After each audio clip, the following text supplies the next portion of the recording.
Glicídios ou carboidratos? Carboidratos são formados por carbono, hidrogênio e oxigênio. Agora, pensou em glicídio, pensou em carboidrato, pense em energia.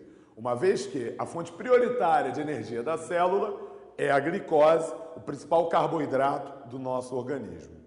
Eles, além da função energética, também desempenham um papel estrutural. Por exemplo, a celulose na parede celular das plantas, por exemplo, na nossa membrana, formando o chamado glicocálix, ou seja, há um papel energético e estrutural notório para os carboidratos.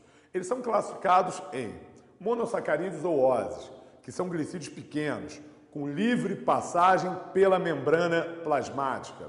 Os principais são as pentoses, ribose e desoxirribose, que participam dos ácidos nucleicos, e as hexoses, glicose, frutose, galactose, que têm um papel basicamente energético nas nossas células.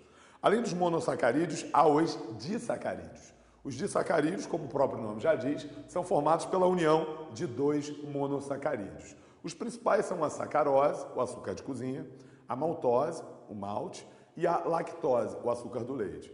Preste atenção, porque os disacarídeos, para serem absorvidos pelo corpo, eles têm que ser digeridos primeiro. Nós só absorvemos os monossacarídeos.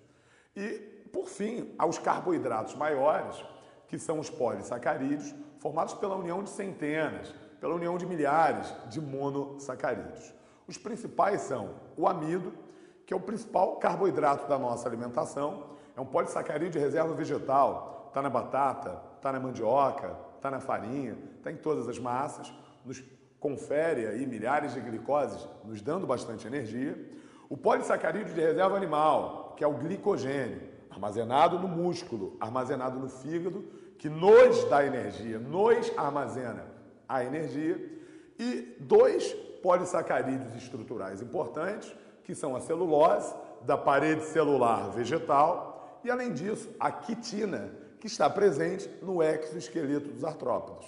Então, como você pode observar aí na figura, os artrópodos, para crescer, eles têm que trocar o exoesqueleto de quitina. Essas trocas são chamadas mudas ou equidizes, fazendo com que eles tenham um crescimento aos saltos, diferentemente dos vertebrados, que crescem continuamente. Os lipídios. Passamos pelos carboidratos, chegamos agora nos lipídios. Quando você pensa em lipídio, você pensa logo em óleos e gorduras, não é isso? Agora, nem todos os lipídios são óleos e gorduras. Vamos ver aqui, então, toda a variedade de lipídios que existe no nosso organismo. Os lipídios são formados principalmente pela união de um álcool com 3 ácidos graxos, que são ácidos carboxílicos de cadeia longa. Agora, uma característica importante deles, que vocês têm que saber, é o fato deles serem apolares, é o fato deles serem insolúveis em água. Os óleos e as gorduras são, de fato, os principais lipídios. Eles formam os chamados glicerídeos, óleos que ficam na fase líquida quando em temperatura ambiente e gorduras que ficam na fase sólida quando em temperatura ambiente.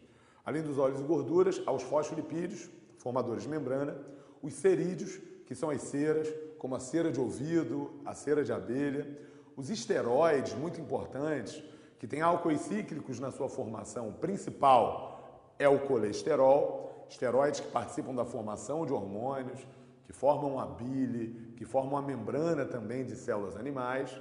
E, além desses lipídios, né, dos mais diversos, há também carotenoides, que são pigmentos vegetais, que podem ser, por exemplo, provitaminas para o nosso corpo, como o beta-caroteno, que é a provitamina A. Resumindo, então, as funções dos lipídios, os lipídios servem para armazenar energia, é um papel fundamental, isolante térmico, isolante mecânico, isolante elétrico, impermeabilização, além do papel hormonal, especialmente no caso dos hormônios sexuais e dos corticoides. Fechamos com os lipídios, seguimos as proteínas.